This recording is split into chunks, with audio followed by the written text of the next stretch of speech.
ನೀರಾವರಿಯ ಹರಿಕಾರ ಮಾಜಿ ಸಚಿವರಾದ ಶ್ರೀ ಎಂಸಿ ಮನ್ಗೂಳಿ ಪ್ರತಿಷ್ಠಾನದ ವತಿಯಿಂದ ಪ್ರಥಮ ಹಂತದಲ್ಲಿ 52 ಪ್ರಾಥಮಿಕ ಮತ್ತು ಪ್ರೌಢಶಾಲೆಗಳಿಗೆ ಶುದ್ಧ ಕುಡಿಯುವ ನೀರಿನ ಘಟಕಗಳು, 8 ಪ್ರಾಥಮಿಕ ಶಾಲೆಯಿಂದ ಪ್ರೌಢಶಾಲೆಗೆ ಉನ್ನತೀಕರಿಸಿದ ಶಾಲೆಗಳು ಹಾಗೂ 50 ಲಕ್ಷ ರು ಮೊತ್ತದ ಶಿಕ್ಷಕರ ಭವನದ ಭೂಮಿ ಪೂಜೆ ನೆರವೇರಿತು.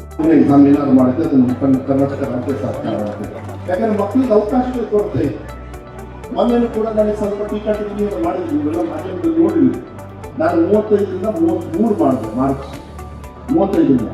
ಅದು ಬರೀ ಪಾಸ್ ಮಾಡೋದಕ್ಕಲ್ಲ, ಅದರಲ್ಲಿ ಬಹಳ ಮುಖ್ಯವಾಗಿರ್ತಕ್ಕಂಥ ಒಂದು ಅಂಶ.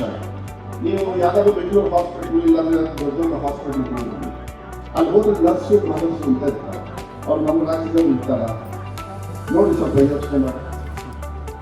ಯಾರಾದ್ರೂ ನೀವು ಸಾಫ್ಟ್ವೇರ್ ಕಂಪ್ನಿ ದೊಡ್ಡ ದೊಡ್ಡ ಕಂಪ್ನಿ ಬೆಂಗಳೂರಿಗೆ ಹೋಗಿ ಅಶೋಕ್ ಅವ್ರಿಗೆ ಗೊತ್ತಿರ್ತಾರೆ. ಯಾರಾದ್ರೂ ಬೆಂಗಳೂರಿಗೆಲ್ಲ ಹೋದಾಗಲ್ಲ ದೊಡ್ಡ ದೊಡ್ಡ ಕಂಪ್ನಿಯಲ್ಲಿ ನಮ್ಮ ಕರ್ನಾಟಕ ರಾಜ್ಯದವ್ರು ಇರೋಲ್ಲ. ಅವರೆಲ್ಲ 30% ಪಾಸ್ ಆಗಿ ಬಂದಿರೋರು. ಕೇರಳದಲ್ಲಿ 30% ಇದೆ, ಆಸಾಮ ಮೀಸಲಾಗು ಆ ಕಡೆ ಭಾಗದಲ್ಲಿ 30% ಇದೆ. ನಾವು ಅವ್ರ ವಿರುದ್ಧ ಅಲ್ಲ, ಅದರ ಅವಕಾಶಗಳಿದೆ. ಯಾಕೆ ನಮ್ಮ ಮಕ್ಕಳಿಗೆ, ನಮ್ಮ ರೈತ ಮಕ್ಕಳಿಗೆ ಕೊಡಬಾರ್ದ? ಒಬ್ಬರಿಗೆ ಒಂದು ಅವಕಾಶ ಸಿಕ್ಕರೆ ತಿಳ್ಕೊಳ್ಳಿ.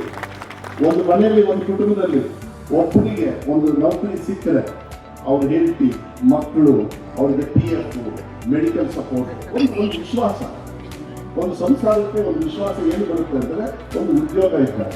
ನೀವೇ ನಿಮ್ಮ ಅಕ್ಕ ತಂಗಿಯವ್ರನ್ನ ಮದುವೆ ಮಾಡಿಕೊಡ್ತೀರಲ್ಲ, ಏನಂತ ಹೇಳ್ತೀವಿ ಫಸ್ಟು, ಏನು ಕೆಲಸ ಮಾಡ್ತಾನಪ್ಪ ಅಂತ, ಕೆಲಸ ಇರೋದನ್ನು ಕೊಡ್ತೀರಲ್ಲ.